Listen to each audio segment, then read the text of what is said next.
Alors ça c'est 3.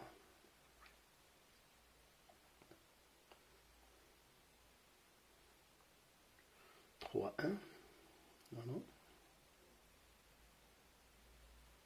C'est 2. Ça c'est 3, 1. Et là c'est 3, 2. L'énergie libérée par...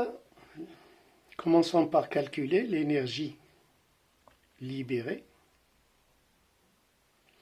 par la désintégration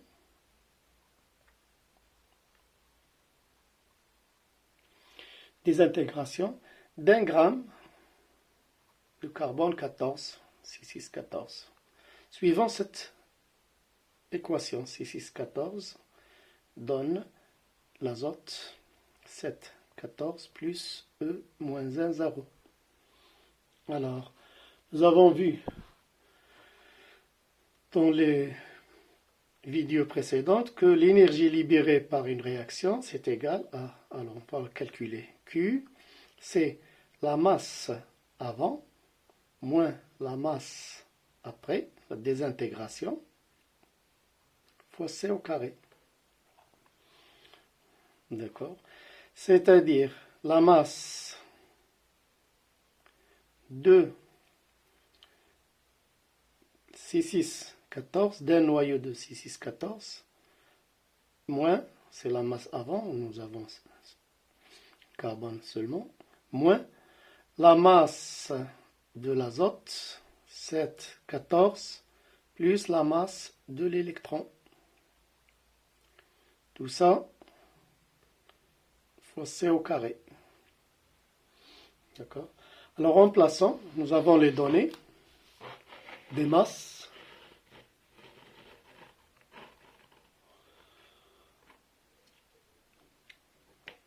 Donc Q est égal, alors j'ai les masses, la masse du carbone en unité de masse atomique c'est 14,011 U moins la masse de l'azote c'est 14,008 U plus la masse du neutron de l'électron qui est 0,005 U. Alors, remarquez que la masse de l'électron est très très faible. C'est pour ça on met E1, 0. Il est négligeable devant les autres masses. Voilà. Alors, là, il suffit d'avoir une bonne calculatrice aussi. Et ne pas hésiter à faire ce calcul. Et vous trouverez 0,025 U C au carré. Ça, c'est en unité de masse atomique. D'accord.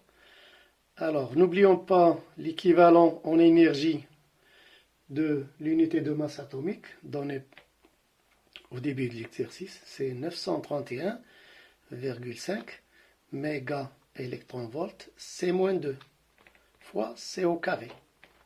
Ça, c'est U. D'où l'utilité d'utiliser cet équivalent en énergie de U. Ça facilite le calcul ici. Alors toujours, C-2 fois C au carré, ça se simplifie, il nous reste l'énergie en méga électron-volts. Alors, on obtient, toujours avec notre bonne calculette, qu'il ne faut pas hésiter à utiliser, on trouve 2,328 méga électron-volts. Ceci pour un noyau de carbone. Désintégration d'un noyau de carbone. Alors pour 1 gramme, l'énergie libérée pour 1 gramme.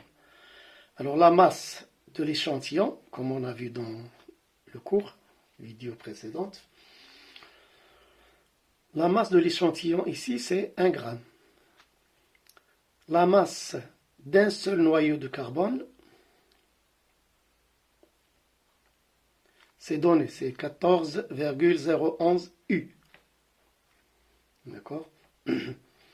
Alors, il faut calculer le nombre de noyaux contenus dans un gramme. Alors, par la règle de 3, que vous connaissez bien, très facile, mais je vais la refaire ici. Un seul noyau. Alors, cette masse, c'est pour un seul noyau. La masse 1 gramme, c'est pour n noyaux que l'on cherche. C'est-à-dire que n, c'est égal à n sur 1, c'est égal à la masse de l'échantillon divisé par la masse d'un seul noyau. C'est 6,14. Et ça, c'est 1 gramme, c'est-à-dire 10 moins 3 kg.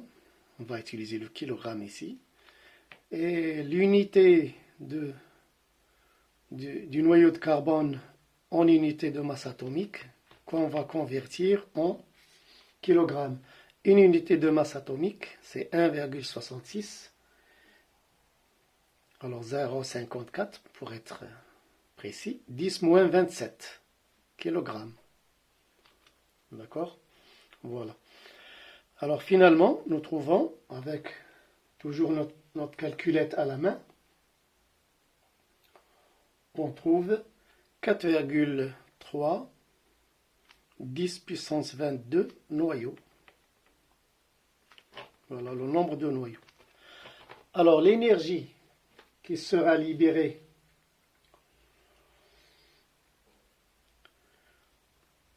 par des intégrations d'un gramme sera l'énergie E, qu'on va appeler E, énergie libérée, N fois Q, c'est-à-dire 4,3 10 puissance 22 fois 2,328 mégaélectronvolts.